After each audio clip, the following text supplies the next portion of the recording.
Oi, gente, eu sou o professor Lucas de Biologia e eu vou resolver a Olimpíada Brasileira de Biologia que aconteceu no ano de 2025. Eu vou fazer algumas questões da primeira fase nesse vídeo e em breve, hoje mesmo, eu vou colocar no canal aqui do YouTube o resto dos vídeos, tá?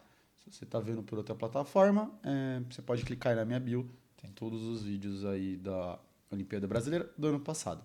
Eu vou fazer o seguinte, para poupar meu tempo, e o seu também, eu vou resolver a prova da maneira que eu indicaria resolvê-la.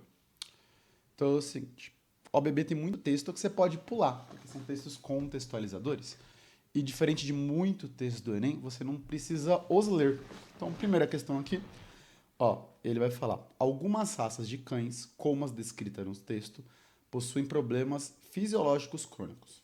Com essa frase aqui, problemas fisiológicos crônicos, você deve imaginar que são algumas raças de cães que têm problema para respirar ou outro tipo de problema. No caso, é problema para respirar.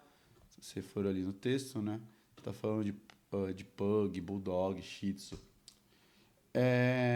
O processo evolutivo atuante na prevalência dessas características em raças específicas é o seguinte. Está falando de processo evolutivo, aqui mutação, seleção natural, cruzamento ao acaso, seleção artificial e permutação são processos que vão ter relação sim com a evolução. A gente está procurando qual que tem a ver com esses problemas fisiológicos que tem em cães.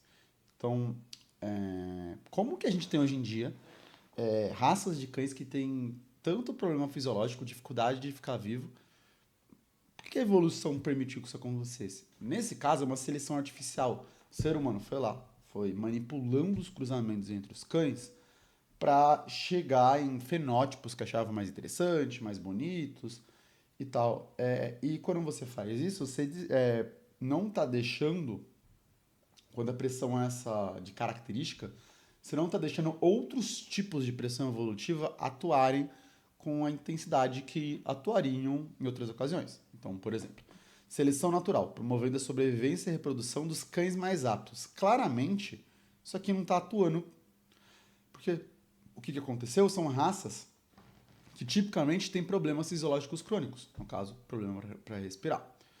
Mutação mais comum em cães de pequeno porte do que de grande porte. Apesar de ter alguma ali relação com mutação, elas não acontecem mais em cães de pequeno porte do que grande porte, e não é isso que justifica a gente ter esses problemas fisiológicos hoje em dia.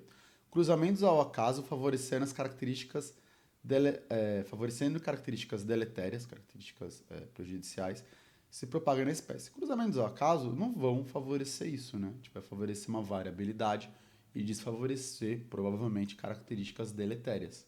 Seleção artificial, que vai restringir os cruzamentos e vai promover a endogamia, vai fazer com que os cães cruzem mais com cães da mesma família, do mesmo grupo, é o que vai justificar esses pugs.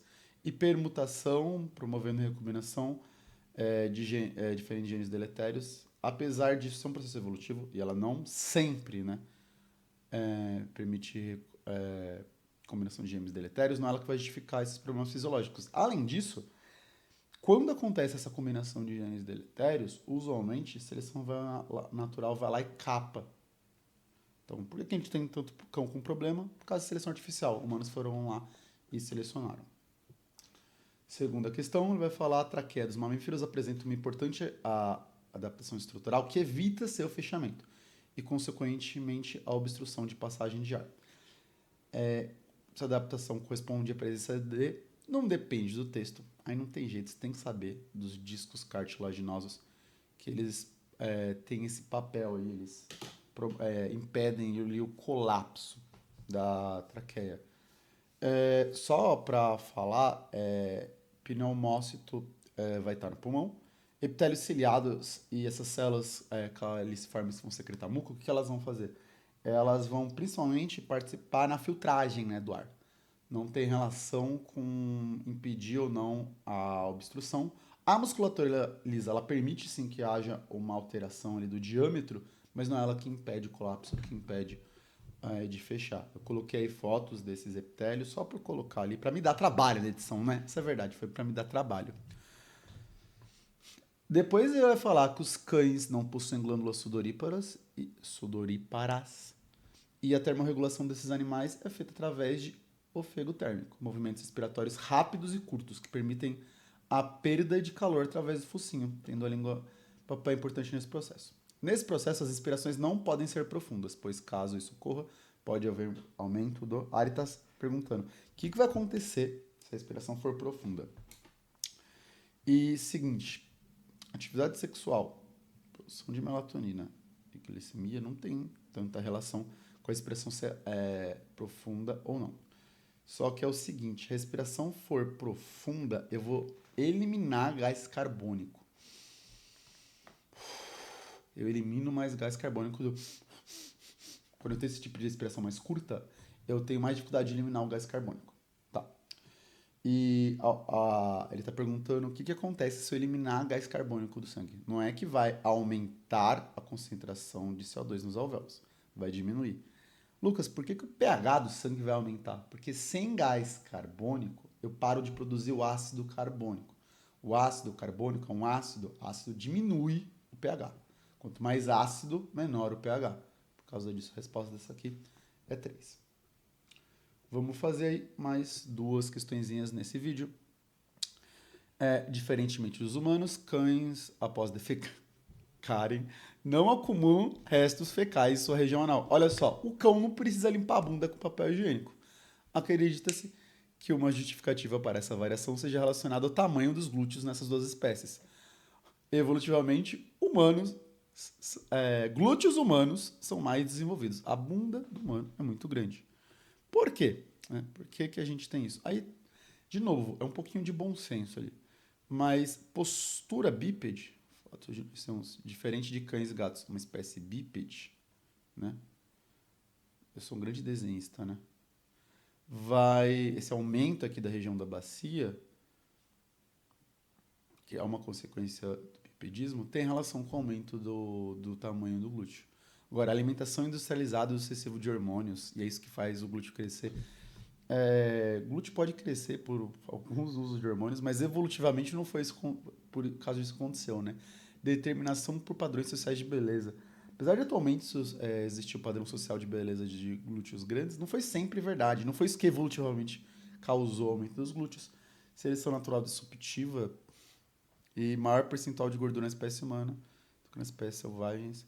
Não é por percentual de gordura que a gente necessariamente acumula um glúteo maior. Vou fazer mais uma questão. Aqui, ó. Você nem viu, hein? Tava feita já. Por que você apagou, Lucas? Porque o primeiro vídeo tava muito cansado. Eu falei com voz de morte, né?